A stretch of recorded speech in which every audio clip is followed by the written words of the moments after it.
Um pássaro silvestre ameaçado de extinção ganhou um forte aliado em Santa Catarina. O papagaio do peito roxo está sendo resgatado e reintroduzido na natureza por pesquisadores do Instituto Espaço Silvestre. Os pássaros e o trabalho desenvolvido no Parque Nacional das Araucárias pode ser visto na exposição fotográfica De Volta à Natureza, que permanece até o final de outubro no campus da Univale Itajaí. Essa é a pauta do Viva Voz de hoje, que está no ar pela rádio e também pela TV Univale. Hoje quem está comigo, pela primeira vez deste lado aqui do programa, é a acadêmica de jornalismo Bianca Ávila. Boa tarde, Lisa. Boa tarde para você que acompanha o Viva Voz pela rádio e pela TV Univale. Você pode participar do programa através do Instagram e do Twitter como @VivaVozUnivale e curtir a página do Facebook, facebook.com/VivaVozUnivale. Se você tem sugestão de pauta, manda pra gente, vivavoz949@gmail.com. Bom, isso mesmo. Hoje nossa conversa é com a Lígia Jan. A Lígia é presidente do Instituto Espaço Silvestre. Obrigada pela participação, Lígia. Bem-vinda. Obrigada a vocês pelo convite e boa tarde, ouvintes. Lígia, explica para a gente um pouco mais o que é o Instituto, quais são os principais objetivos do Instituto.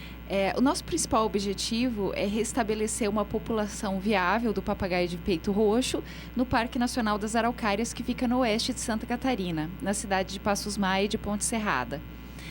E como a gente pretende chegar nesse objetivo? A gente recebe animais provenientes do tráfico, recebe da Polícia Ambiental, do IBAMA, da Fátima. E esses papagaios, após chegarem para a gente faz uma série de exames médicos para conferir a saúde, afinal a gente só pode soltar papagaios completamente saudáveis, né? E os que são classificados nessa etapa começam toda uma preparação comportamental. Então, eles são a gente treina voo, a gente treina para que eles reconheçam predadores, para que eles evitem humanos, afinal de contas, por esse motivo, pela ação humana que eles estão nessa situação, né?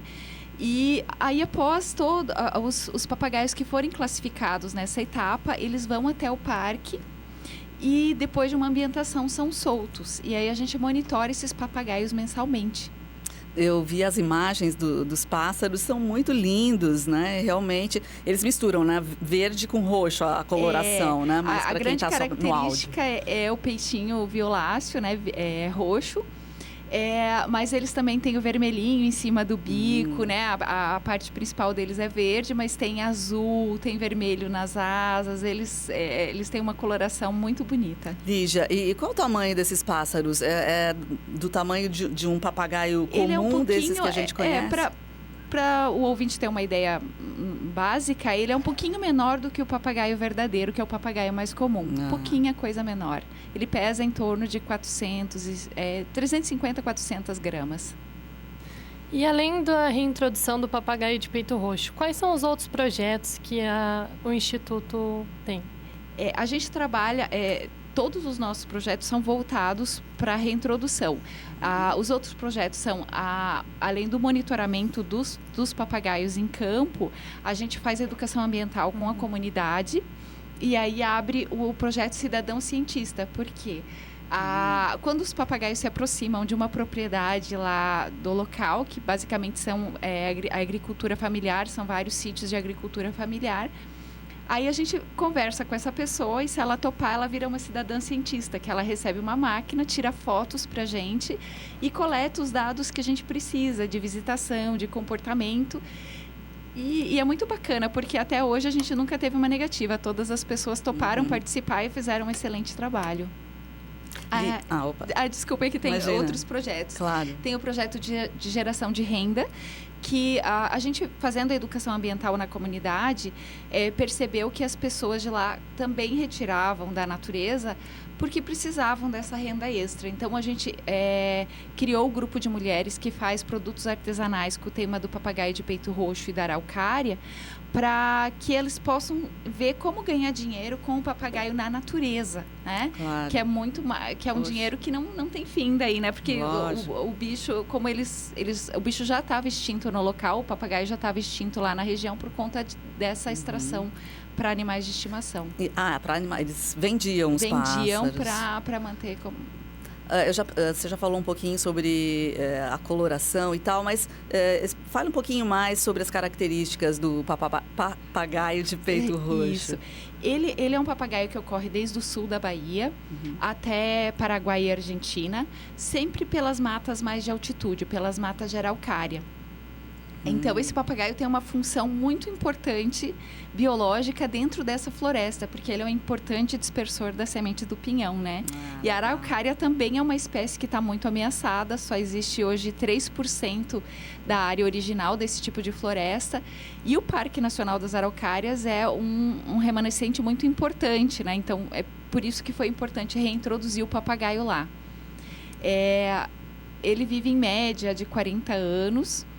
E eles formam eles vivem em bandos e nessa eles época agora... 40 anos, desculpa. É uma média bacana. de 30 a 40 anos. Okay. É que todos os dados dessa espécie, não se tem muito dado ainda dessa espécie. O nosso projeto é um projeto científico, a gente está coletando dados da espécie, inclusive está começando a fazer o levantamento genético, mapeando populações do papagaio.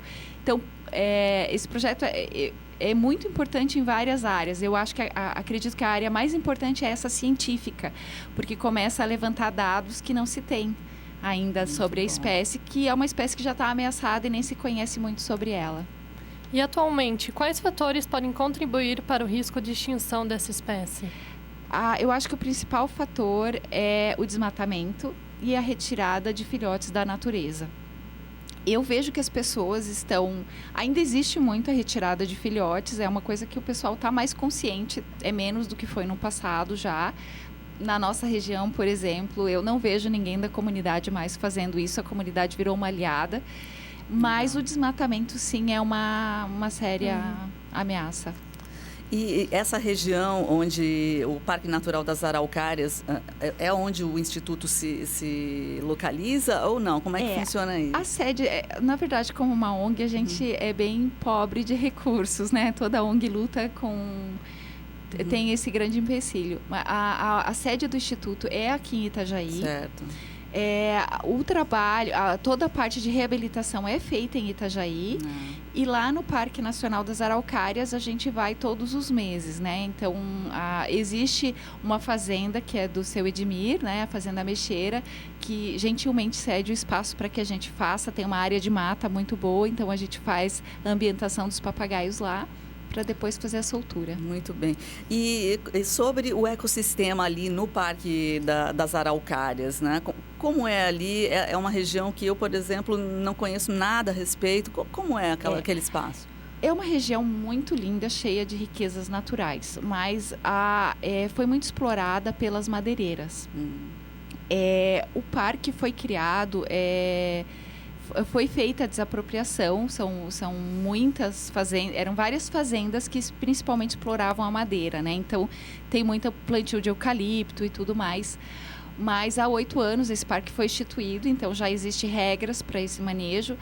Agora que está começando a se fazer a indenização das áreas, a primeira área indenizada, agora que já está permitindo visitação. Certo. Né? E no entorno do parque... A grande maioria são assentamentos do sem terra, né? São comunidades então por isso que são sítios de produtores rurais. Mas existe também uma outra ONG lá na região, a Premave, fazendo um trabalho super bonito de plantio de araucárias, conseguiu até compensação ambiental para os agricultores que toparam fazer parte desse projeto. Então a gente vê que existe um futuro, né? Que maravilha. E como vocês fazem depois o monitoramento desses animais? É feito de várias formas.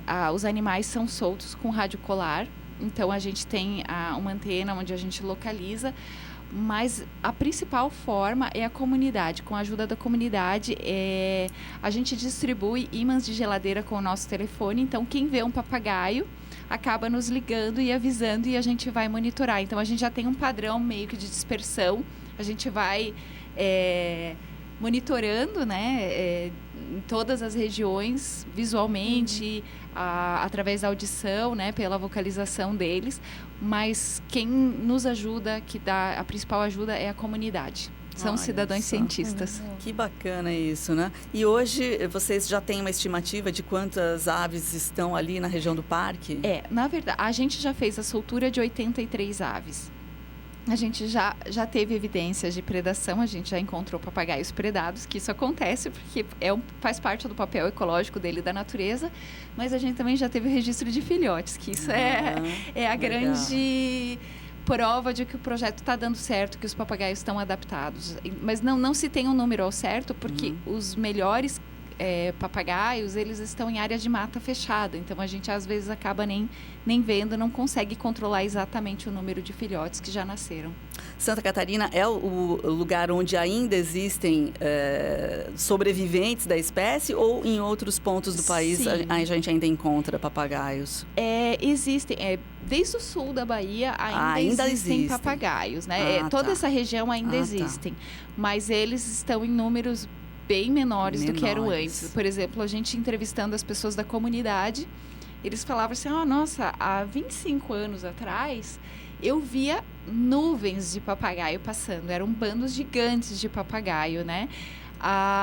E depois eles sumiram. Agora a gente voltou a ver, por causa da nossa reintrodução na área, porque ele ficou extinto lá por esses 20 anos. Mas existe, por exemplo, em Urupema, inclusive, tem o papagaio.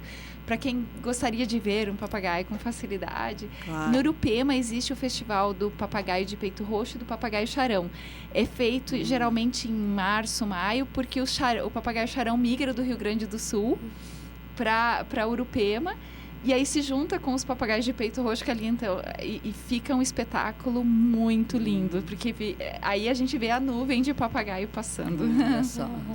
E quais são as maiores dificuldades que se encontra para introduzir uma espécie na natureza? Eu acredito que hoje em dia a nossa maior dificuldade é conseguir recursos. Porque a técnica, a bióloga responsável do projeto, quem bolou o projeto foi a Vanessa Canaã. No início ela desenvolveu a técnica, mas hoje em dia já, através do projeto piloto e das solturas que a gente já fez, ela já está aprimorada. A nossa maior dificuldade hoje em dia é conseguir recursos para continuar mesmo. O que vocês já descobriram sobre os hábitos do papagaio de peito roxo, Lígia? Olha, a gente tem várias pesquisas que a gente fez. Eu acho que uma pesquisa muito curiosa para citar, que a gente fez na última soltura, durante a permanência deles em cativeiro, é que a gente mediu se o bocejo é contagioso em papagaios de peito roxo. Ele já é comprovado em humanos, em cachorros, e no papagaio de peito roxo também comprovou que ele é contagioso. Um boceja, o outro também. Quase 60% dos casos é contagioso. Então, a gente definiu que sim. São vários dados que são levantados. Por exemplo, dados importantes como as medidas de bico, tamanho de asa, porque quanto maior o número de animais que a gente medir, a gente consegue levantar uma média mais confiável, né? Então, todos os papagaios é colhido material genético e é colhido essas medidas. Ok. E a população, ela pode entregar o papagaio de peito roxo para a instituição. Como é feita essa entrega? Na verdade, a entrega ela tem que ser feita sempre para um órgão ambiental. A nossa instituição só pode receber animais vindos de um órgão ambiental com a documentação adequada. Mas a entrega, quando ela é voluntária, quando alguém quer fazer a entrega, não existe nenhum tipo de penalidade, nenhum tipo de multa. Aqui, vamos supor, em Itajaí, pode ser feita a entrega na FAMAI. É só se dirigir lá, leva o papagaio, assina um termo e não tem punição nenhuma. Isso é garantido por lei, né? Porque muitas pessoas têm esse medo, né? Claro. Se uma fiscalização for na casa da pessoa, até por ser um animal ameaçado de extinção, aí sim tem uma penalidade forte, uma multa grande. Mas quando a entrega é voluntária, em nenhum animal, nenhuma espécie, ela tem punição. Muito legal. Nós vamos para o intervalo, mas já voltamos a conversar com a Lígia Jan, que é presidente do Instituto Espaço Silvestre. Vamos falar sobre a exposição fotográfica que está aqui na Univale, né? Depois do intervalo.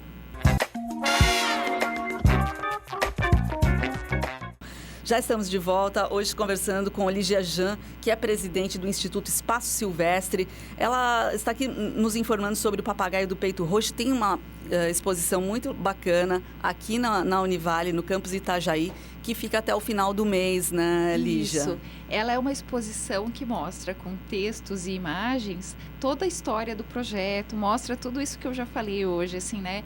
A parte da reabilitação dos papagaios, do projeto de geração de renda, as mulheres que já fazem parte, fala da parte genética, então mostra um pouco, ilustra um pouco para a pessoa conhecer como é que é feito o projeto. Como essa exposição foi planejada? A gente teve ajuda, a curadoria foi da Daniele Ebelin, que fez um trabalho voluntário muito bacana, e a intenção era justamente poder contar como funciona o projeto, porque as pessoas têm muita curiosidade, onde a gente vai, eles perguntam, tá, mas como é que é feito e tudo mais, então a gente criou essa exposição até para mostrar para as pessoas que é possível reabilitar um animal que vivia em cativeiro e ele viver bem na natureza, né? Então, e que se elas quiserem ajudar, elas podem fazer parte de uma coisa super bacana, porque o projeto não está transformando só a vida dos papagaios, está transformando o meio ambiente lá onde eles estão sendo soltos e principalmente a vida das pessoas da comunidade local. Que isso é muito bacana, assim, como a comunidade abraçou a gente e como a gente está tendo a chance de levar novas oportunidades para essas pessoas lá. Olha, que legal. Agora, onde está a exposição aqui no campus, Lígia? Ela fica na entrada do CTT Mar, ali onde é a Sala Verde, né, do Ministério do Meio Ambiente, em parceria com a Univale, mas é bem na entrada do CTT Mar. Ok, aliás, a gente no intervalo aqui, voltando à questão da soltura dos animais e de que muitas vezes aqui próximo de nós pode existir sim alguns animais que estão presos, né, Lígia? Sim. Na campanha passada a gente teve 5 animais destinados que foram feita a entrega voluntária aqui em Itajaí, que foram destinados pela FAMAI. Tem muita gente que fica na dúvida, né? Será que eu posso? O papagaio já está comigo há 20 anos, sei lá quantos anos, e aí fica com pena, não, ele não vai conseguir mais. Essa é uma dúvida bem constante. Mas sim, pode. A gente já reabilitou um animal que estava pelo mínimo 25 anos, com a última família que ele ficou 25 anos, então ele estava mais tempo que isso em cativeiro. Foi um papagaio que a gente batizou como Rafael. E ele foi solto, ele se adaptou super bem, está vivendo livre na floresta e bem feliz. Então é possível sim. Lígia, quais são os diferentes profissionais que estão envolvidos com o Instituto? Nossa, é muita gente envolvida. Eu até me emociono falando nisso, Legal. Porque a principal, a criadora, é a Vanessa Canaã, que ela é bióloga, né? É a bióloga que desenvolveu o projeto. Mas a gente tem zootecnistas, tem veterinários. E uma coisa muito bacana é um monte de pessoas voluntárias que nos ajudam pontualmente. Então, vão desde jornalistas, advogados, a Daniele Ebelin, por exemplo, que criou a exposição, ela trabalha com fotografia. Então, são diversas áreas. Eu não quero citar especificamente para não ser injusta, claro, de interferir com ninguém, mas até profissionais da informática já nos ajudaram. E essa ajuda é muito importante, porque, como eu mencionei, a gente não tem verba, então tem pessoas que querem ajudar, mas que não têm o dinheiro para doar, eles podem ajudar voluntariamente, e várias áreas são necessárias. Então, qualquer pessoa pode participar do Instituto? Sim, através do site você pode a cadastrar como voluntário. Até eu estava esquecendo de mencionar, por exemplo, nessa exposição, o trabalho do marceneiro foi voluntário. Olha, que né? legal. O Rude, querido, obrigada, Rude, também foi voluntário. Então, todas as áreas podem se voluntariar. Só se inscreva, diga o seu expertise e vai haver um momento que a gente vai precisar dessa função. Qual é o site, então, Lígia? www.spacosilvestre.org.br. É Spaco mesmo, sem o cedilha. Bacana. Agora, fala um pouquinho da tua história, né? Como é que surgiu o seu envolvimento com tudo isso, o seu interesse pelos pássaros, pelo meio ambiente? Então, eu brinco que eu me converti. Tudo começou porque eu tinha uma arara em cativeiro, era uma arara legalizada, mas quando eu chamei um veterinário para me ensinar como cuidar dela, e eu imaginava que ele ia me ensinar quais as vacinas, como seria o manejo, mas ele me passou algumas lições que isso transformou a minha vida, isso fez com que eu viesse. Por exemplo, ele perguntou, como você mantém ela? Eu falei, ela fica solta, ela é livre, ela é feliz. Eu só corto as penas das asas dela para ela não voar no vizinho e não ir num fio elétrico, por exemplo. Aí ele olhou para mim e falou assim, Lígia, o princípio básico de uma ave é voar. Ela precisa disso até para não atrofiar musculaturas, para não atrapalhar o desenvolvimento físico dela. Ela precisa voar. É muito melhor que você tenha num viveiro grande, que ela possa voar, do que ela solta. Pensa que se você pegasse o seu filho, amarrasse numa cadeira de rodas e deixasse ele brincar no quintal, se ele ia se divertir, não. E também iria criar problemas físicos para ele ficar sempre daquela forma. Tá, aprendi. Aí a próxima lição foi sobre alimentação. Como a arara, ela interagia bastante com a gente, é um bicho bem inteligente, ela entrava na minha cozinha, escolhia a fruta que queria comer e escolhia a semente que ela queria comer. E aí o veterinário de novo perguntou, Lígia, você faz isso com o seu filho? Você abre o armário e pergunta o que ele quer comer? Aí eu falei, não. Aí ele falou, porque ela todo dia deve escolher girassol, né? Aí ele falou assim, girassol é uma comida extremamente gordurosa, é como se você estivesse alimentando seu filho à base de chocolate. Uau. Então, ele pode ser dado, mas de forma diferente, né? Então, porque uma arara na natureza come flor, come folha, que a gente não sabe dessas duas coisas, come frutos e come sementes e até algumas espécies de minerais que ela busca na terra, nos barrancos, né? Então, precisa de uma ração especial para que nutra todas essas necessidades. Aí eu olhei para ele e falei, bom, mas pelo menos a parte que eu faço certo é que ela é bem feliz, porque olha só como ela está aqui grudadinha comigo, pendurada no meu ombro, toda carinhosa. E aí ele me deu a pior das lições. Ele falou assim, Lígia, ela se comporta dessa forma porque a biologia dela é viver em bandos e ter um parceiro para a vida toda. Na falta de uma arara, ela casalou com você, porque isso é tão forte na biologia dela que ela precisa casalar. E ela tenta criar uma sintonia com você e tudo mais, mas você não sabe os comportamentos que ela precisa. Que é, por exemplo, regurgitar na boquinha um do outro, no biquinho, né, um do outro, catar peninhas. Isso gera uma frustração grande nela. Olha só. Em especial quando você sai de perto, porque na natureza eles ficam 24 horas juntos. Ela não entende o porquê disso acontecer. Você some de repente. Foi nesse momento que eu me toquei que o que eu pensava que eu estava cuidando de uma arara, na verdade eu mantive uma como minha escrava para poder me satisfazer, para poder me alegrar. Nesse momento eu caí no choro e o veterinário me explicou que então, já que eu estava tão chocada, eu poderia trabalhar voluntariamente junto ao IBAMA e ser mantenedora de fauna. E eu comecei esse trabalho e dentre os animais que eu recebi os papagaios de peito roxo. E buscando uma forma depois de soltá-los, eu conheci a Vanessa Canaã e esse projeto. E quando eu comecei a ver, quando os meus papagaios foram soltos na natureza, que eu pude ver realmente como era o verdadeiro comportamento deles, né? Aí eu me comprometi, eu virei presidente da ONG para poder ajudar, porque é um trabalho voluntário, mas porque realmente é uma coisa que mudou a minha vida, ver isso, né? Daí você fala assim, esse é o lugar das aves, né? Livres, voando, fazendo seu papel na natureza. Eu acho que esse seu relato já valeu a entrevista completa, porque espero que as pessoas que ainda têm pássaros presos, né, consigam ser sensibilizados pela tua fala. Mas uma coisa muito importante, porque uma vez eu contei isso numa escola, numa palestra que eu fui dar, e no dia seguinte, quando eu fui lá, o menino falou assim, a gente ficou tão emocionado, eu contei pro meu pai e a gente soltou o nosso pássaro.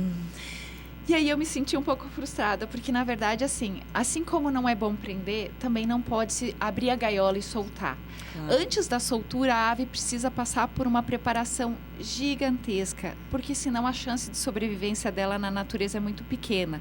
E a chance de você estar soltando um pássaro que não é daqui na natureza e causar um estrago ecológico também é muito grande. Então, se você ficou comovido, pode fazer a entrega voluntária dos animais, os órgãos ambientais vão encaminhar para projetos como o nosso, vão ver a melhor forma de manter esse animal.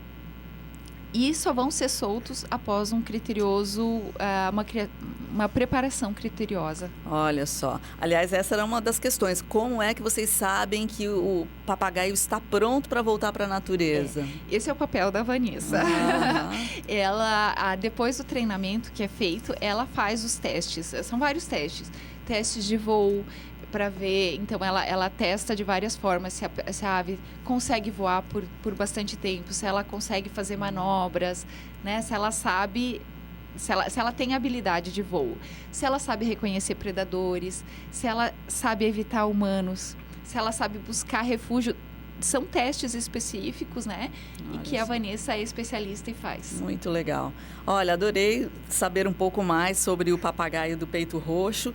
Lembrando que a exposição fica aqui na Univale até o final do mês. Sim. É aberta ao público, gratuita. Acho que, inclusive, aberta para grupos de escolas. Isso, é possível agendar junto ao pessoal da Sala Verde, né? Do LEA.